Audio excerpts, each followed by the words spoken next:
Hey everyone, you're watching Ash on Comics. My name is Ash, and here's today's... Oh, that's an angry face. Oh, it's Action Comics 1009. Good Lord. What do we have here? Let's do this vertically. Should I do it vertically? No. I'm going to try to experiment. No. How do I do this? There it is.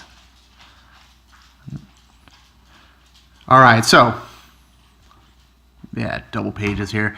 Normally, Bendis starts off his book with someone's desk, and he gets all witty about it.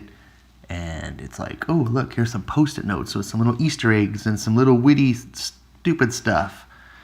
But, and of course, there's the dogs, just right on cue. This time, I don't know what the hell this is. I think this is the Fortress of Solitude, Superman supercomputer thing going on. And we've got different things, some news stories. All Cobra cult members missing, assumed KIA. Amanda Waller secured Task Force X, whereabouts unknown. Bell Reeves communication offline. Ooh.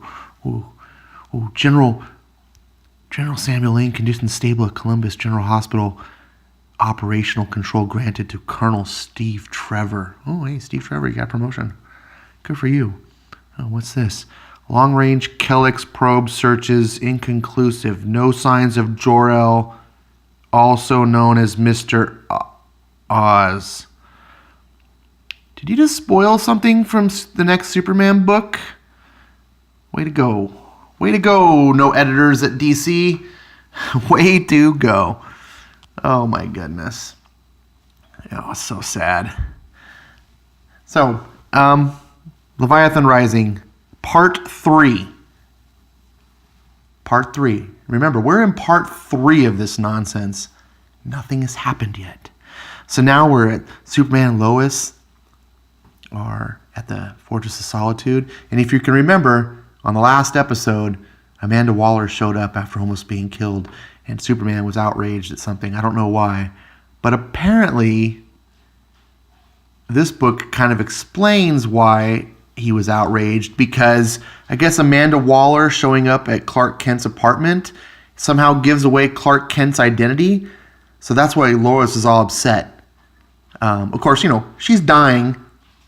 Never mind that. She's got nowhere to go. Villains are after her, supervillains that are threatening the world.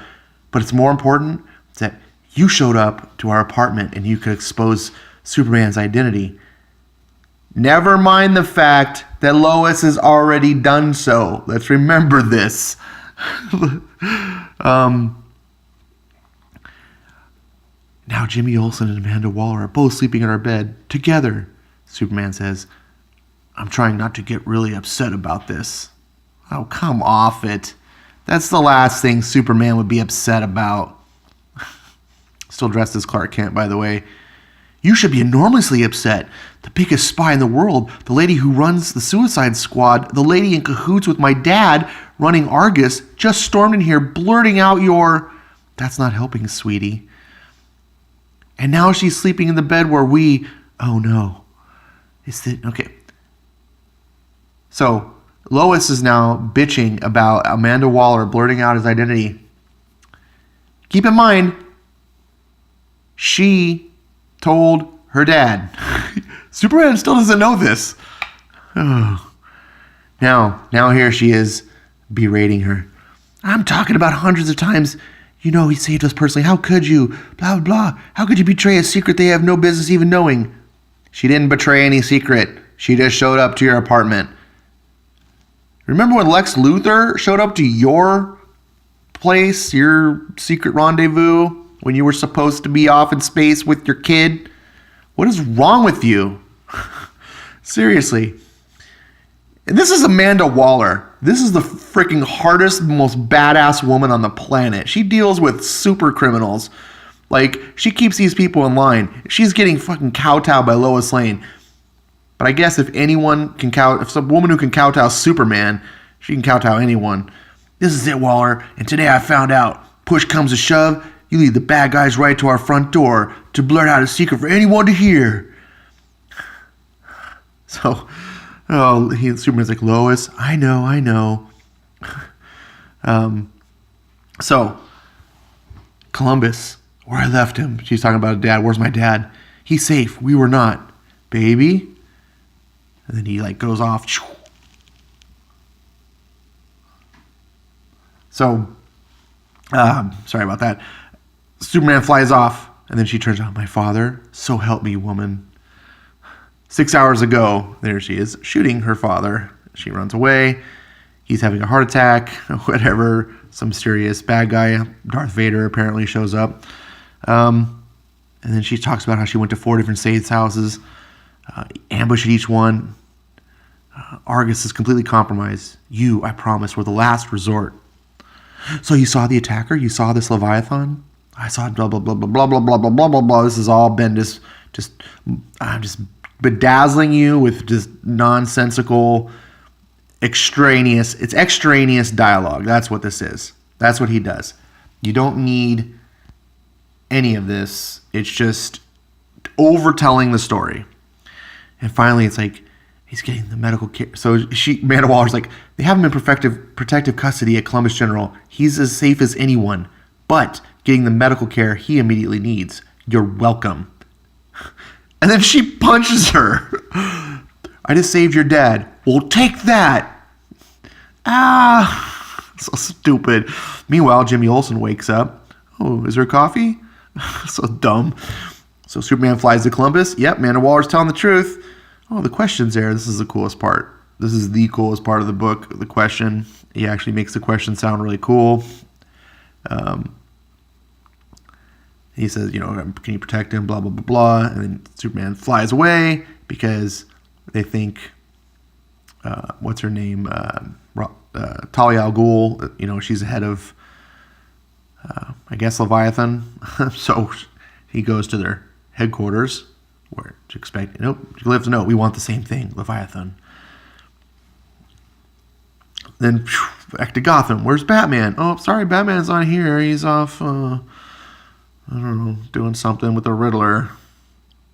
And then, whatever, some witty banter with Alfred.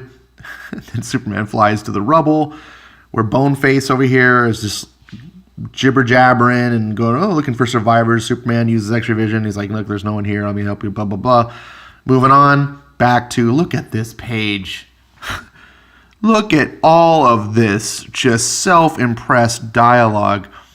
The other day I was on Discord with a couple with Bats and Quirks and some comic fans and whatever. We were talking about Frank Miller's Dark Knight Returns that spun off a conversation about Tom King thinking he was the new not Morrison. I always mix up the two names. Alan Moore wanted to be like Watchmen and blah, blah, blah. Anyways, I was flipping through and I was like, Frank Miller is the king of panels. Guys, he's done like 20 panel pages. And look at this. 1, 2, 3, 4, 5. I didn't count them. But look at all this work. And then Quirks, who's young, bless his heart. We call him Jimmy because, he's a good boy, but he still has a lot to learn. He was talking about Frank Miller. He's like, it's actually, he was trying to compare him to Bendis. I was like, no, stop right there. When Frank Miller does this sort of stuff, it's all important. It matters. It fleshes out the characters. It develops the story. This is self-impressed gibberish. More. And then, so Lois is like, can I talk to you in private?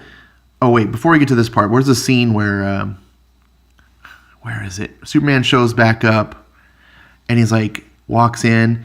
There's Jimmy Olsen. Now, remember how upset this bitch was that Amanda Waller compromised his secret identity? There's Jimmy Olsen right there. Hi, honey. Hey, Lois, why are you calling Superman honey? He's a newspaper guy. He's a reporter. He's not a dimwit, right? He's a smart kid. He's inexperienced and he's naive, but he's a good kid and he's a smart kid. Why are you calling him honey? Aren't you married to Clark Kent? What? I know you're friends with... Is there something going on? He's like, did you find Mr. Kent? Like, he doesn't know. It's so stupid. You just blurted out your own husband's identity again, you stupid bitch. Okay, so she takes him over to talk and cover. We should go undercover. Well, that's a great idea. That's a great idea, Lois. You and Superman need to go undercover with gold kryptonite. What can you do with the gold krypton? Oh, for fuck's sake. Chaz. She keeps going off about Chaz. What Chaz? Really? It only lasts an hour. Chaz. Hold on. Okay, look at him. Look at him cringing. This was my face reading this book. It's like, oh, fucking Bendis. Oh. This is his butt cheeks clenching. This is when you go and get a physical at the doctor and they gotta check your prostate. That's like reading this book. Oh, looky. Dun da da da. Chaz. So stupid. And then look at her. This is Bendis' face. You stupid comic fans. I got your $4. The end. So stupid. Thanks for watching.